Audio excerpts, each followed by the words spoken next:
February 2, unang araw ng pasok natin sa opisina. Medyo maaga nga ako nito para makuha natin yung 7 AM call. Yun lang kasi yung oras na pinamaganda yung tawag lalo na 'pag wala pang DPD-1. Kaya sipag-sipagan muna ang person.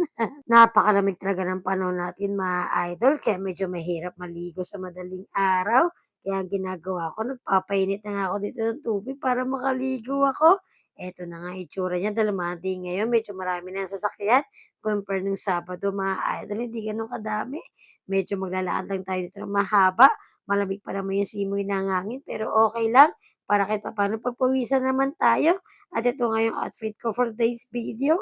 Traffic na naman dito sa dadaanan ko mga idol, nangangamba na nga ako baka hindi ako makapasok ng mas maaga sa 7 o'clock. Ginagawa nga yata rito yung daan mga idol kaya ganito ka-traffic dito. Kahit uwian napaka-traffic niya kaya yung labas ko ng 5:00 ng hapon nakakarating ako sa bahay namin 6:00 na. At sa wakas 6:47 na nakarating tayo dito sa office. At dahil nga medyo matagal mag-open yung elevator, nasa 5th floor pa lang tayo mga idol, yung ating office ay nasa 10th floor. Kaya mag-aantay pa tayo ng ilang minuto bago tayo makarating. Sakto 6:53 na makarating tayo sa office at dahil sila nga yung biometric namin kaya eto, manual login na nga lang yung muna yung gagawin natin. 8:00 talaga yung pasok ko kaya lang pumapasok ako na mas maaga pa sa oras ng pasok ko. Ganitong oras talaga ako pumapasok habang hindi ko pa na-reach yung quota ko. Parang after ng DPD-1 at kalahating buwan sigurado nakakota na ako para petics na lang ako mga 3rd week ng buwan mga idol. At bago pa nga mag 8:00 at masita tayo ng HR, kinuha ko na nga yung medyas sa bag ko. At dahil Monday nga ngayon mga idol, required tayo mag-black shoes. Pumasok ako mga idol dito, nakatsinelas lang ako dahil ayoko nga mapudpud kaagad yung black shoes ko dahil mahal. At eto nga ang itsura natin mga idol sa outfit natin today. Medyo pormal na siyang tignan, medyo galante tayo sa itsura natin.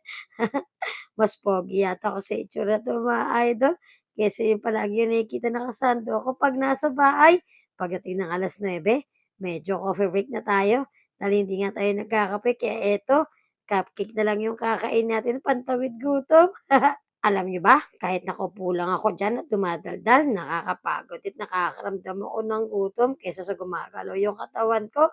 Pagdating ng lunch mga idol, masarap din ang ulam ko, prepare 'to ng nanay ko.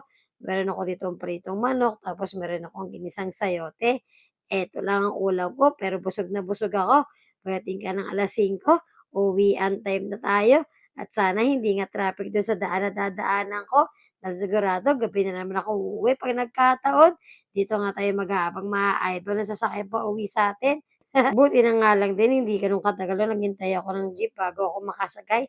Kadalasan kasi sa dami ng sumasakay dito, lalo na 'pag umuulan, halos inaabot ako ng 10 o 15 minutos bago ako nakasakay. Bininang ko nga dito muna mga idol yung barya ko bago ko iabot yung bayad dun sa driver. Mahirap na baka kulang yung maibayad ko. Ayun lang, salamat sa pagsama. Ako po si Miss Gail.